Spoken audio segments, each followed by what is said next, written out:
Just to clarify something you'd said earlier, your revenue estimates, you said, do not factor in the cost of repurposing the existing EDGE credit because it's not probable that those credits will be used. Is that correct? We do things based on a historical performance center. And as of right now, we've had these in our portfolio for the last 2 years, and we have had no opportunities that have come forward into our Commerce Department to utilize them. So at this point in time, we're being conservative in relation to our projections on the use of those credits. Once we become more certain that the actual investment against those expenditures will be in place. And that's one of the reasons why we're reconfiguring the amount that you need to invest, the amount of jobs you need to create. That's when, at least in terms of standards for booking revenue and booking expenditures, we'll be able to do that. But if it's not probable that those are going to be used, and I certainly don't see that happening with the governor's lightning plan right now, that baseload power generation, that's basically throwing a huge wish out there as far as I'm concerned. Am I correct? I mean, because you're not booking it because it doesn't look right now as if that's going to be, and it's on something that doesn't exist. Why we are reconfiguring these credits so that we'll be in a position to do that. If we did not adjust, if we kept the EDGE portfolio the same and didn't adjust the investment requirement, the jobs requirement, the history would show it probably wouldn't be something that we would see investment against, but that's why they're being reconfigured. So that's something we can actually see. I have another question on the games, the skill games. You know, the governor's proposing a massive 52% tax on skill games.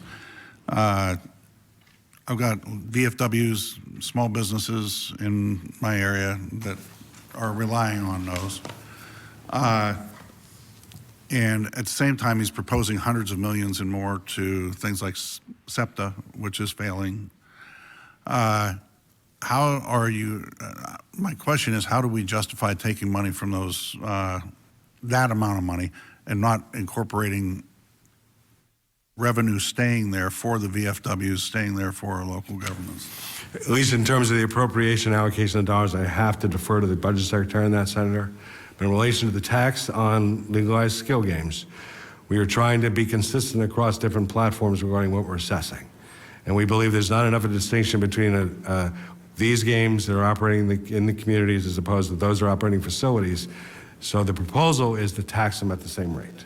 And what will that do to the lottery and stuff? Because basically, well, let's walk through your analysis of how that's going to impact the lottery and our seniors, as well as the local governments. I mean, the local municipal nonprofits, that sort of thing.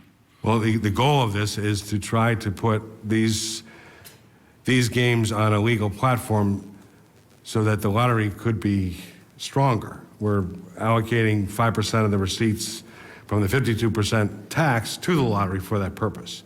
The projections are over the last, I think it's 5 years, we've lost $200 million in profits that have come as a result of people choosing to play the skill games rather than choosing again to play the lottery, which they used to do. And this is a bigger issue.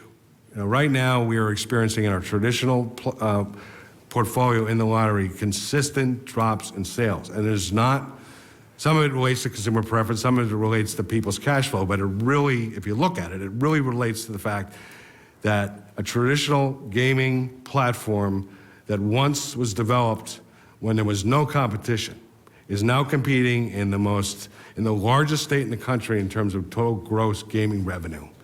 And if we don't adjust, do something to adjust and accommodate what's out there, our ability to fund some very important programs, and everyone in this room and the entire General Assembly, at least from my experience, covets these programs, is going to become a lot harder. So that's one of the reasons why we're doing this. The experience shows 12,000 of these machines being right sitting next to the lottery terminal. And years ago, that wasn't the case.